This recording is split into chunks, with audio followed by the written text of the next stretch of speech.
You ever feel the air in a room shift before anyone even speaks? Like your body knows something your brain hasn't caught up to yet? That's what happened the moment I walked into the 11th floor glass office at Aurelius Nexus. My name's Maren Quinn, I'm 38 years old, and until that Tuesday morning, I was the senior infrastructure architect at one of the fastest growing logistics tech firms on the planet. I spent over a decade behind the curtain, designing the veins and arteries of a global platform they now called revolutionary. I was never the face of anything, just the builder, the fixer, the ghost in the system that kept the lights on. But that morning, I walked into a trap disguised as a meeting, and they had no idea that firing me wasn't the end of my story, it was the beginning of theirs falling apart. They didn't offer me a seat. Damon Calder, the newly minted CEO, stood by the window with his arms folded like he'd already moved on to his next task. Leora Bishop from legal was there too, tight-lipped and glancing down at some printed memo that looked like it had been drafted in a hurry. I remember thinking, this is the same woman who once told me my failover code saved their Peru ops during a blackout. Now she can't even look me in the eye. Damon spoke first, carefully enunciating each word like he was reading off a cue card. This isn't personal, Maren. We've reassessed roles in preparation for the company's next phase. Effective immediately, your position has been terminated. It was said in one breath. 49 seconds. That's all it took. 49 seconds to erase 11 years of sweat, loyalty, and late-night emergency calls no one else could fix. 49 seconds to say goodbye without actually saying anything human. But here's the thing. Damon didn't know what those 49 seconds cost him. Because buried deep in the language of my contract, slipped in years ago with the help of a very cautious former CTO, was a clause tied to my release. A contingency. A silent agreement that, if breached under certain conditions and triggered by a very specific string of words, would disable my access in one place and activate a lock in another. It wasn't a dramatic self-destruct button, no sparks or explosions. No, it was quieter than that. Smarter. Designed for exactly this kind of betrayal. Because I've never been the kind of person to throw a tantrum in the boardroom or scream injustice. I just write code that remembers. And what they didn't realize, what they never even thought to check, was that I had written one final memory into the system itself. I left the office without saying a word. No fight, no tears. I nodded, picked up my bag, and walked straight past the receptionist, past the engineers whose names I still remembered even if leadership didn't. One of them, a young woman named Hara from QA, looked up at me with wide eyes and half a wave, but I didn't stop. I was too calm. Calm in a way that only someone who's been underestimated for too long can be. My hands didn't shake. My steps didn't falter. Because while Damon and his boardroom of suits congratulated themselves on a clean break, what they had actually done was trip the first wire in a system they never fully understood. You don't spend 11 years inside the bones of a company like Aurelius Nexus without knowing where every weakness lives. I had built the network architecture myself, layer by layer, redundancy loops, cross-continental mirroring, adaptive response queues. They thought I was just a technician, a gear in their machine. But what I had built was something they never truly owned. They didn't know that the foundation of their empire had my fingerprints baked into every single line. They didn't know that removing me wasn't as simple as handing me a severance check and disabling my badge. No, they didn't just fire me. They uncaged something, and it wasn't revenge. Not really. It wasn't about payback or some angry plan cooked up in the dark. It was about integrity. About protection. About making sure that if they ever twisted the system I created into something cruel, they couldn't do it without consequences. They thought they were getting rid of a liability. What they got was the end of their certainty. Because while they celebrated trimming down legacy staff to prep for their flashy IPO, the system I left behind, the one they tampered with, was listening, watching, waiting for the exact moment they'd say the words. And they had just said them. So I walked out of Aurelius Nexus not as a defeated employee, but as the quiet architect of something they never saw coming. They wanted my silence. They got it. But what they gave me in return was theirs.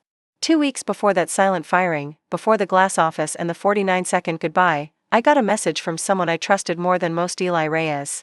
27, sharp, honest, and far too idealistic for a place like Aurelius Nexus. I had mentored Eli from the moment he joined the company's Manila operations 3 years ago. He had that mix of humility and curiosity that made him rare in this industry. So when he messaged me at 4:30 in the morning, Manila time, I knew he was not crying wolf. Maren, he wrote, something is off with the reroute logic. Orders to Davao and Cebu are skipping fallback clusters and heading straight into high failure nodes.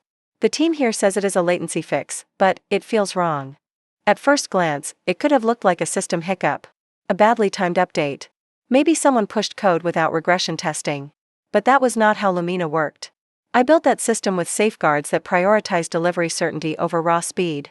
Especially for regions like Southeast Asia, where environmental factors and supply chain fragility were constant threats. Bypassing fallback clusters meant skipping the very checks that kept lives from being put at risk. It was like pulling airbags out of a vehicle and calling it performance improvement. Lumena was never just software to me. It was a promise. I started designing it the week after my cousin Isla died. She was 24, working as a field nurse in a small coastal village in Palawan. A monsoon cut off transport routes. Medical drones were scheduled but delayed, thanks to misrouted logistics. The insulin that was supposed to arrive that morning showed up 43 hours too late. Her death certificate listed natural causes. But I knew better. It was preventable. She died from a system failure. So I made it my life's work to build one that would not fail like that again. Every module of Lumena carried that weight. It was not just about data flows and uptime metrics. It was about designing intelligence that could anticipate and adapt to failure, even when humans could not. Which was why Eli's message hit me like a cold wind. Because if Lumena was failing now, it meant someone had gone into its core and rewritten the rules. And not for better resilience. For something else. I dug into the Manila node logs from my remote console, disguised as a maintenance audit. What I saw confirmed what Eli suspected.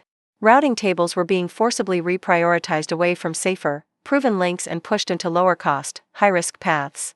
That sort of change could not happen by accident. Someone had altered the weighting logic deep in the scheduling engine. And it was not just in the Philippines. Similar anomalies were starting to show up in Bangkok, Jakarta, and parts of Vietnam. The pattern was spreading. The worst part? These changes had bypassed 3 of my original flags designed to alert administrators to integrity violations. That told me one thing: whoever did this knew Lumena well enough to avoid its warnings. Someone inside the company was deliberately sabotaging the structure from within, probably under the guise of efficiency. I did not sleep that night. I stayed up cross-referencing old architecture notes and recent commit logs. Most of the changes came from a single user IDN I did not recognize. It had admin privileges that should not have existed. The name on it was meaningless at first, JV Consult read. Later, I would learn exactly who that belonged to, and it would all make a sick kind of sense. I called Eli back at 6:30. His time. He picked up on the first ring. "I think they are rewriting your code," he said. "They are not just rewriting it," I told him. "They are gutting it." Silence on the other end.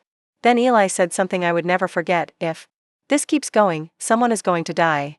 That was the moment it became real. Not just a violation of my work. Not just corporate greed. It was a breach of purpose.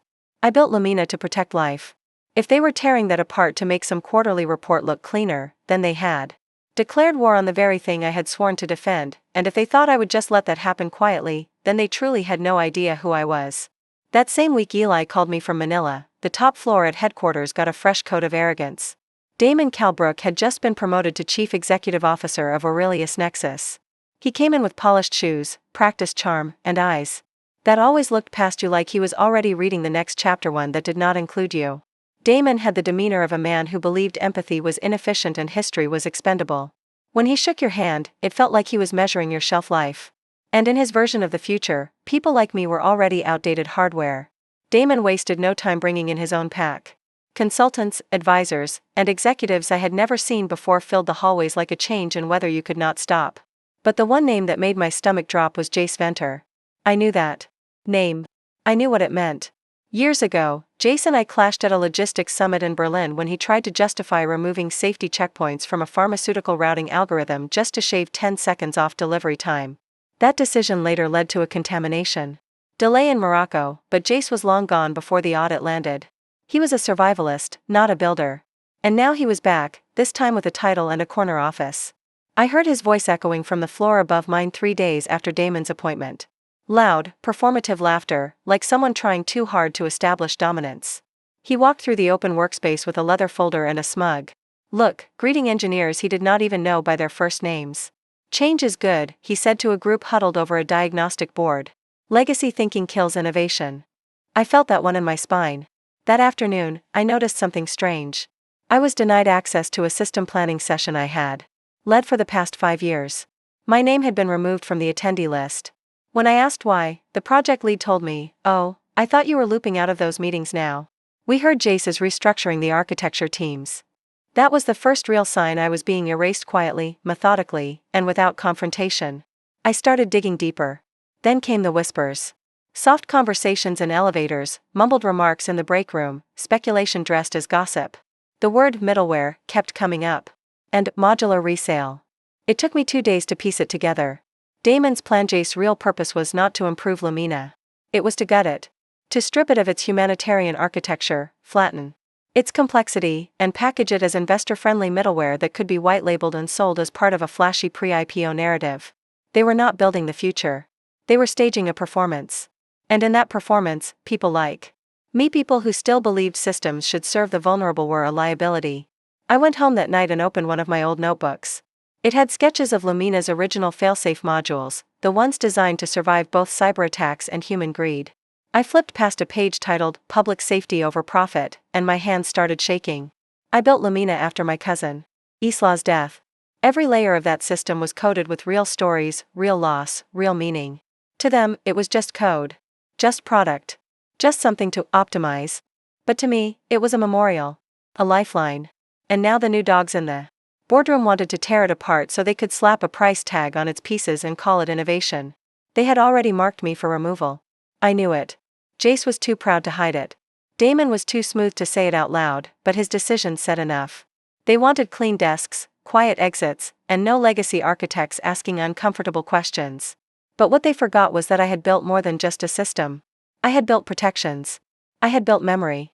I had built a way to make sure that if someone ever tried to weaponize Lumena for profit, the system itself would respond. They thought they were outsmarting the past.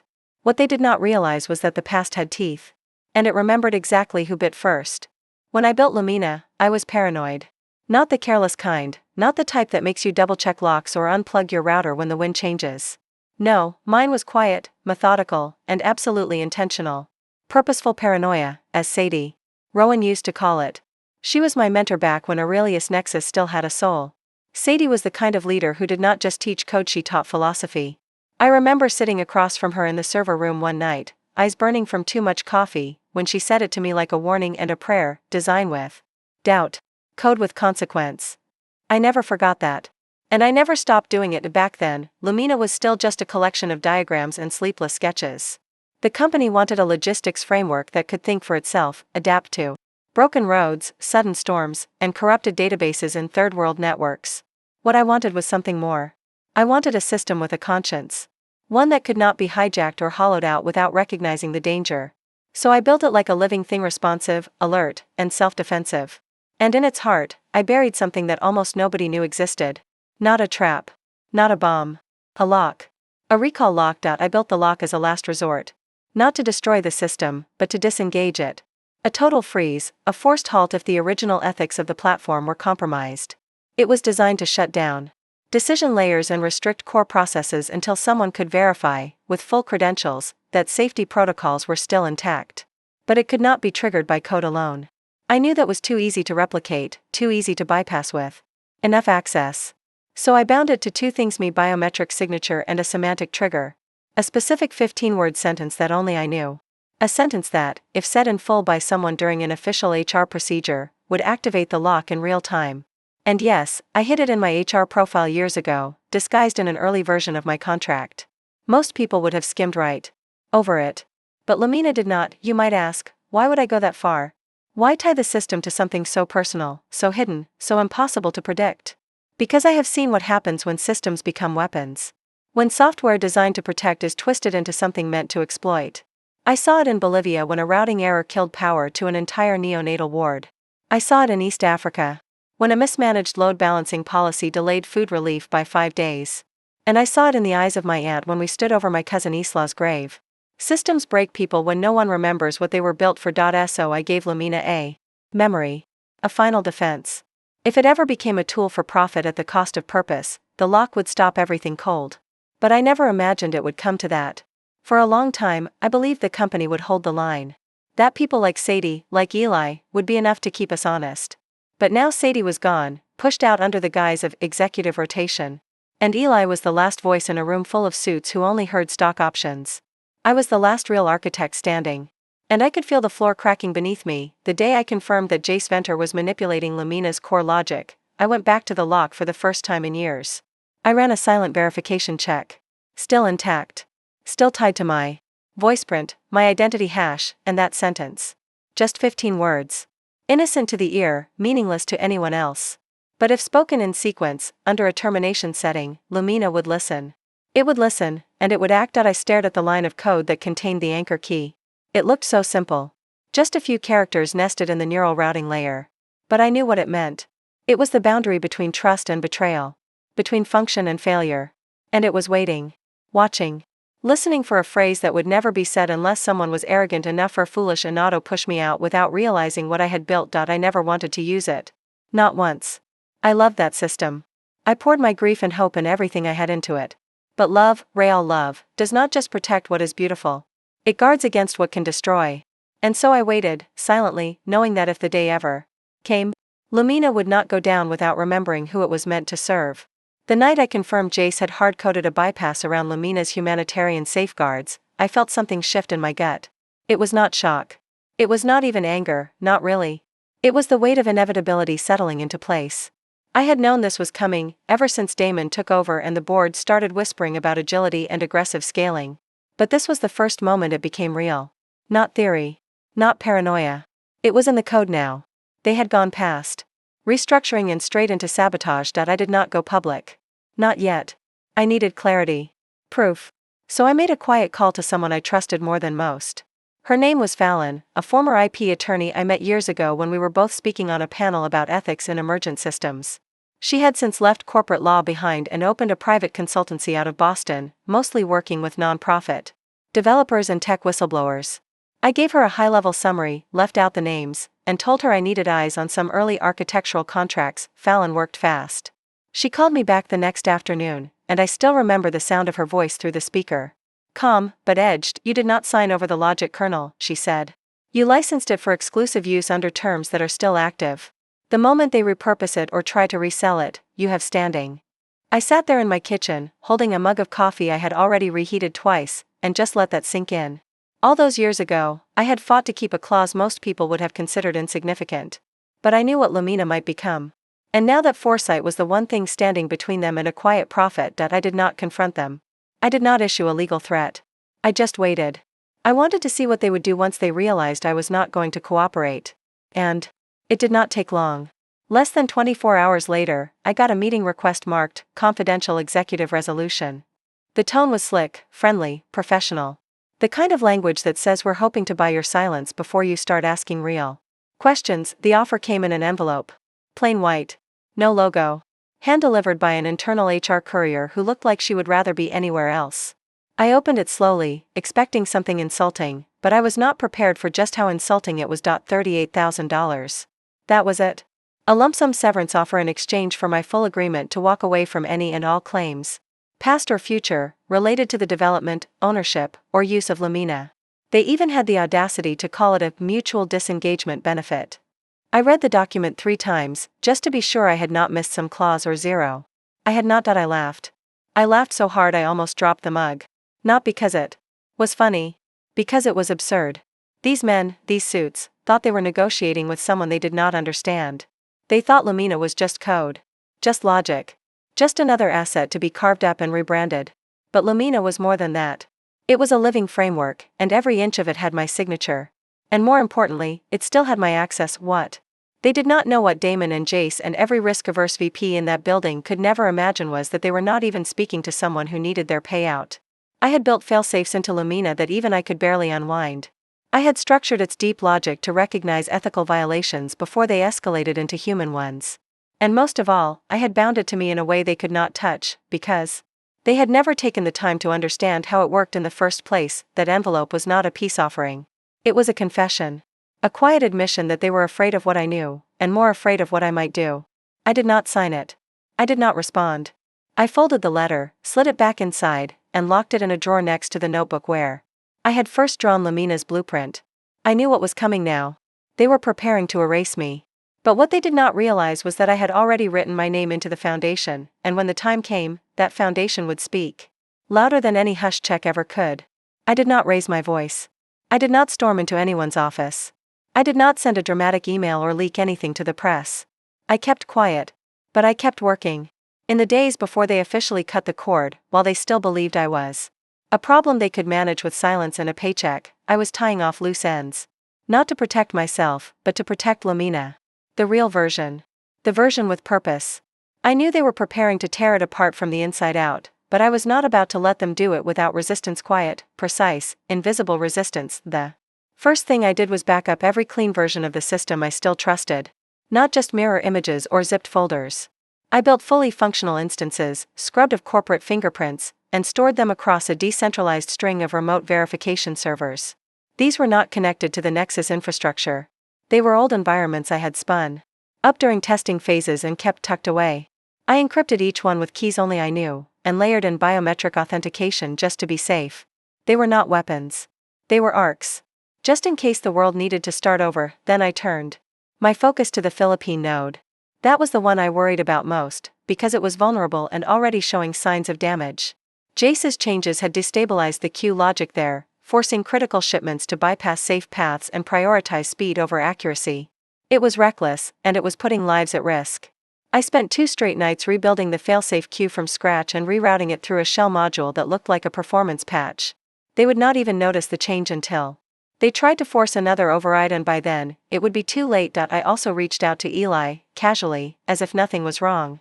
We talked about system redundancies and predictive analytics, but beneath that, I slipped him a payload. It was a packet of telemetry code designed to listen for irregularities. If certain triggers hit delays in critical regions, data packets rerouted through deprecated channels, queue overflow spikes, his system would light up with alerts. It would not fix everything, but it would give him a head start. I told him it was just a performance tracker, something for a case study I was working on. He believed me, or maybe he just trusted me enough not to ask, but none of that mattered if the lock did not work. So once I finished setting the last server, I turned to the recall lock. It had been years since I touched that part of Lumena.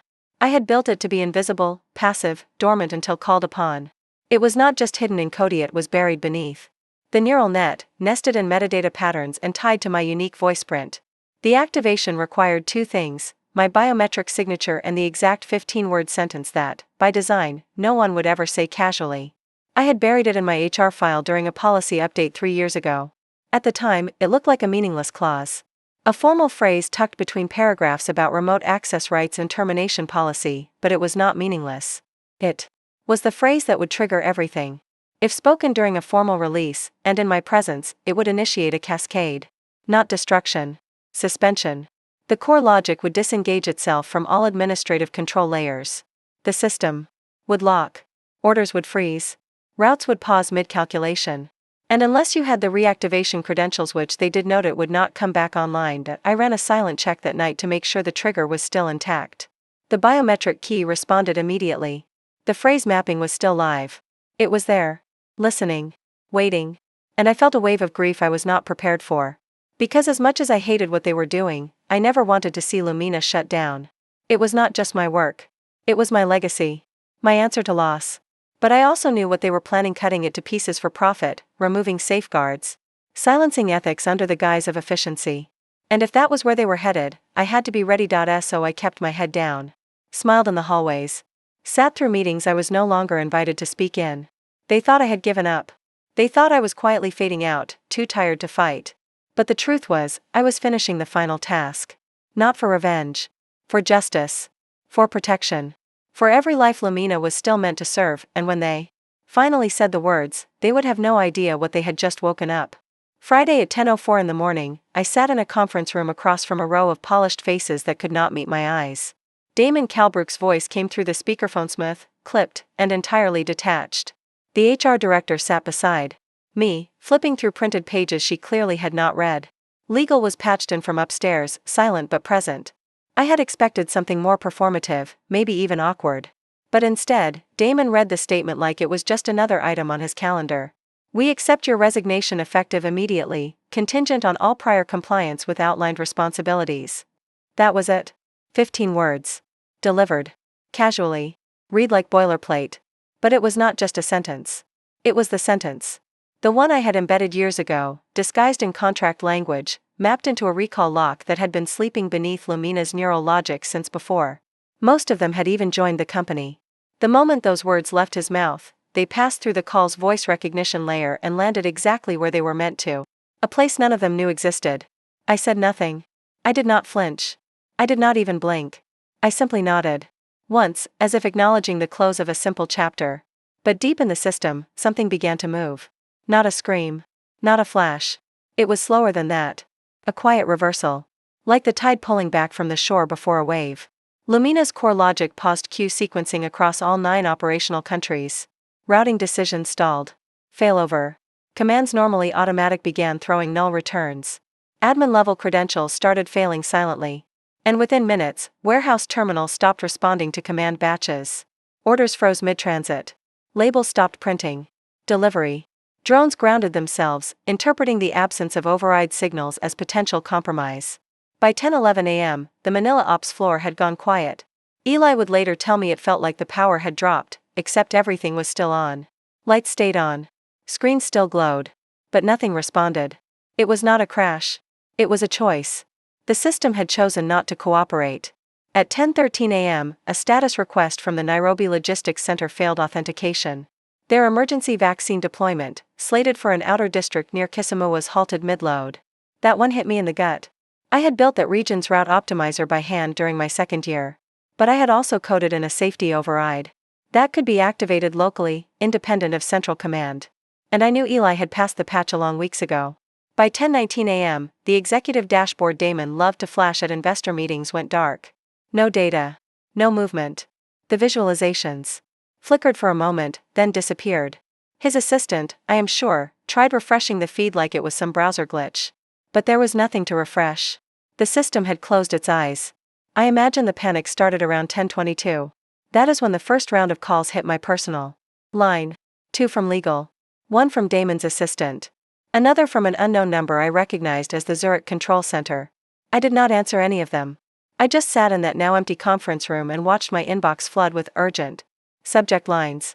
The irony was not lost on me. They had wanted me gone. Now they needed me back. But the version of Lumena they had tried to steal no longer belonged to them. The real Lumena, the one I had built with intent and conscience, had simply stopped cooperating.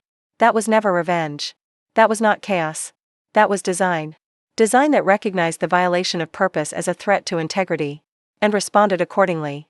I stepped outside around 10:30, the sun already high, and looked out over the street like it was any other Friday. But it was not. It was the day they learned what they had fired. Not just a person. Not just a role. They had fired the anchor. And in doing so, they unmoored everything. They thought the system needed them. But Lumena had never served executives. It served people. And when those people were at risk, it listened for only one voice. The one they just silenced. And in doing so, they had activated its silence in return. By noon, the phones were relentless. Not just ringing screaming. I had turned off my company devices, of course. But they found every other line. My old office voicemail filled up. Then my personal cell. Then my LinkedIn inbox, which I had not touched in months. They reached out through mutual contacts, sent emails marked critical, and even looped in Fallon, my lawyer friend. The tone shifted fast from confusion, to urgency, to desperation. I let them all go to voicemail. I did not need to hear panic to know it was happening. I could feel it through the air like a building storm. At 12:32 p.m., Leora Bishop from Legal called me directly. I picked up out of curiosity, not kindness.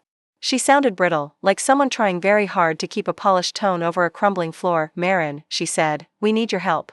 You still know the system better than anyone. I did not raise my voice. I did not gloat. I just told her the truth, calm and clear. You removed the only person who knew how to fix it. There was a pause. Long, hollow. The sound of someone finally understanding the cost of corporate arrogance. The press is starting to call, she added, her voice thin. There are reports of medical delivery failures, regional shortages, missed dispatch windows. I know, I said. I built the system to alert when harm becomes unavoidable. Guess it is doing its job. Then I hung up. I spent the next hour doing something I had not done in a long time. Nothing. I brewed green tea, the kind Isla used to love. Jasmine, light, steady. I sat on my small balcony in Vancouver, wrapped in a blanket, and watched the clouds roll over the inlet. My apartment is quiet, unremarkable. A rented space with aging hardwood and creaky pipes. But that day, it felt like the safest place in the world. I kept an old monitor on in the corner, a relic from a project I never finished. Around 1:17 p.m., I watched the news banner flash across it. Aurelius Nexus plummets, 42% stock drop in under 4 hours following logistics outage. It was surreal. I had spent over a decade building their backbone. Now, because they cut it without understanding what held it together, the entire organism was shutting down. They had tried to gut Lumena. For speed and profit. What they got was collapse, elegant, methodical collapse. The headlines poured in. Humanitarian deliveries frozen across 9 countries. Automated dispatch systems fail after executive shakeup. Internal source, no one knows how to fix it. I knew exactly what was happening. The recall lock had activated the pause cascade. Nodes were isolated. Redundancy channels disabled. Security layers shut out every override they tried to push. And because they never learned how Lumena thought, how it chose responses, they were fumbling in the dark with tools that no longer responded. It was not revenge. I kept reminding myself of that. It was design. Purposeful, ethical design, made to prevent the very greed that now sat exposed beneath the headlines. I sipped my tea, watching Leora appear on a broadcast via a shaky Zoom connection, trying to spin the failure as a technical hiccup related to transitional operations. Her voice cracked. She looked like she had not slept. Probably had not. At 2:04 p.m., someone from Nairobi leaked a recorded internal call. In it, a manager could be heard pleading for override access to send out time-critical vaccine shipments. The system refused the request. Unauthorized admin pattern. Please contact original architect. That phrase repeated 4 times before the recording cut out. It went viral within the hour. The moment I heard it, I felt everything in my chest tighten. Not because of the chaos, but because the system still worked. Lumena had followed the logic I gave it. And in doing so, it protected itself from the very harm they had planned. They had tried to silence me with a severance check and smug words. They had underestimated every part of me, my paranoia, my planning, my purpose. But most of all, they had underestimated the quiet systems we build when no one is watching. Systems that remember. The phone screamed for me that day, but I had already said everything I needed to. Years ago. In code. It was nearly dusk in Vancouver when the call came through. Eli.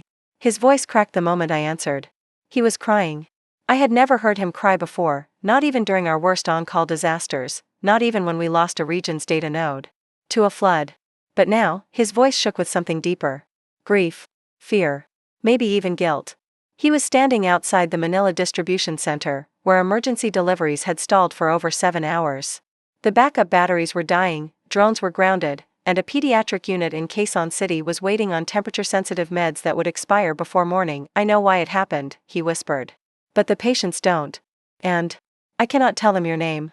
I cannot explain this to them, Maren. My throat tightened. I wanted to tell him it was not his fault. That he had done everything right. That I had done what I had to. But in that moment, none of it mattered. What mattered was what Lumena was doing, or rather, not doing. The system had paused to protect itself. But in the process, it had withheld what it was meant to give. And that was never the point.